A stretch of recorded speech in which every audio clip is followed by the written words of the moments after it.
आप सभी को जय मसीह की। तो आज हम वचन बताने जा रहे हैं यूहन्ना के 4 के यीशु और सामरी स्त्री के बारे में। तो ध्यान से इस वचन को सुनना जो बहुत इम्पोर्टेंट है। तो आज इस वचन के द्वारा कई आशीष, कई प्रभु के चमत्कार और कई ऐसे गवाही सुनोगे। जो आप वचन को पहले ध्यान से वचन को सुनना, जो बहुत इम्पोर्टेंट वचन है, इसलिए पूरा वीडियो को सुनना और इसे हटाना नहीं, ज़रूर इस वचन को ज़रूर सुनना। हालेलुया। और अगर वचन पे विश्वास हो तो कमेंट में आमीन लिखना, वीडियो को शेयर करना ताकि हर कोई परमेश्वर के वचन को जाने। तो आगे हम वचन को पढ़ते हैं। आप लोग ध्यान से वचन को सुनना और विश्वास करना, आपको भी ऐसे ही आशीष मिलेगी जैसे यहाँ मिला है। परमेश्वर आप सभी को आशीष देंगे, आमीन। तो आगे हम वचन को पढ़ते हैं।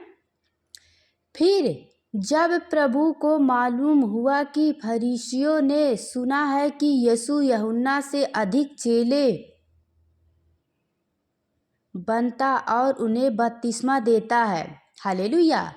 मतलब फरीसियों ने जब सुना कि यीशु यूहन्ना से अधिक चेलों बनाता है और उनके बपतिस्मा देता है।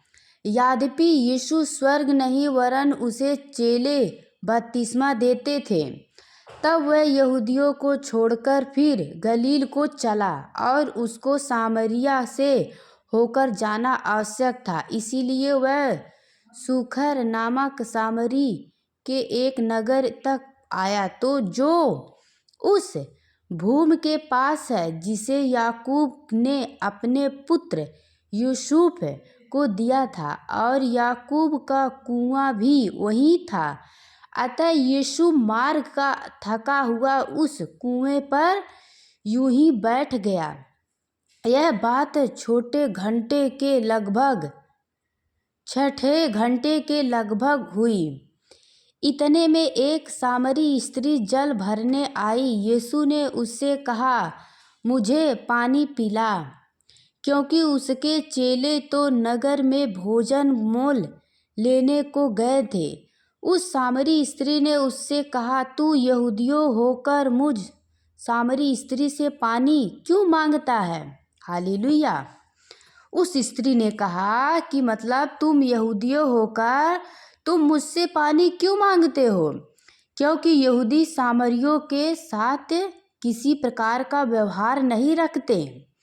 यीशु ने उत्तर दिया, यदि तू परमेश्वर के वरदान को जानती और यह भी जानती कि वह कौन है जो तुझसे कहता था, मुझे पानी पिला, हालेलुया, तो तू उसको मंगली और वह तुझे जीवन का जल देता। हालेलुया। स्त्री ने उससे कहा, हे प्रभु, तेरे पास जल भरने को तो कुछ है भी नहीं और कुआं गहरा है, तो फिर वह जीवन का जल तेरे पास कहाँ से आया? क्या तू हमारे पिता याकूब से बड़ा है, जिसने हमें यह कुआं दिया और आप ही अपने संतान और अपने पशुओं समेत इसमें से पिया?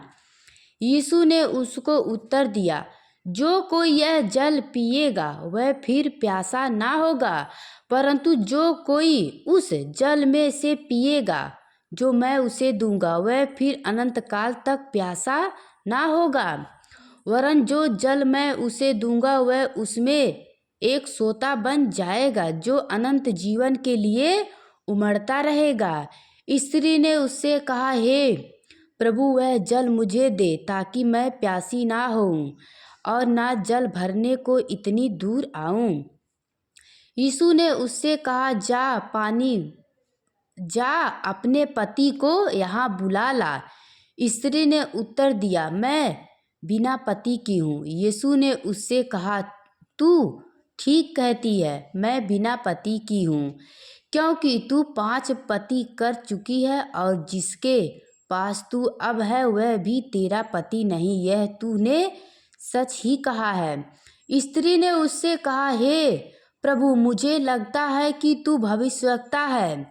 हमारे बाप दादों ने इसी पहाड़ पर आराधना की और तुम कहते हो कि वह जगह जहाँ आराधना करनी चाहिए यरूशलेम में है। हालेलुया। यीशु ने उससे कहा, हे नारी, मेरी बात का विश्वास कर कि वह समय आता है कि तूने तो इस पहाड़ पर पिता की आराधना करोगे ना यरूशलेम में। तुम जिसे नहीं जानते उसकी आराधना करते हो और हम जिसे जानते हैं उसकी आराधना करते हैं, क्योंकि उद्धार यहूदियों में से नहीं, परंतु वह समय आता है, वरन अब भी है, जिसमें सच्चे भक्त पिता की आराधना आत्मा और सच्चाई से करेंगे, क्योंकि पिता अपने लिए ऐसा ही आराधकों को ढूंढता है। परमेश्वर आत्मा है और आवश्यक है कि उसकी आराधना हालेलुया करने वाला आत्मा और सच्चाई से आराधना करे। स्त्री ने उससे कहा, मैं जानती हूँ कि मसीह जो ख्रिस्त कहलाता है आने वाला है। जब वह आएगा तो हमें सब बातें बता देगा। यीशु ने उससे कहा, मैं जो तुझसे बोल रहा हूँ वही हूँ। यस, आमीन, हालेलुया। पिता परमेश्वर आप सभी को इस वचन के द्वारा आशीष दे और बहुतायत से आशीष दे। इसलिए परमेश्वर की आराधना आप लोग जब भी करिए आत्मा और सच्चाई से करिए, क्योंकि हमारा परमेश्वर एक आत्मा है, हालेलुया, और सच्चाई से न्याय करता है और सच्चाई से आनंदित रहता है। तो परमेश्वर आप सभी को इस वचन के द्वारा आशीष दे और बहुतायत से आशीष दे। तो आप लोग को डेली वचन सुनना है तो चैनल को सब्सक्राइब कर लीजिएगा। पिता परमेश्वर आप सभी को आशीष दे और बहुतायत से आशीष दे। आमीन। God bless you.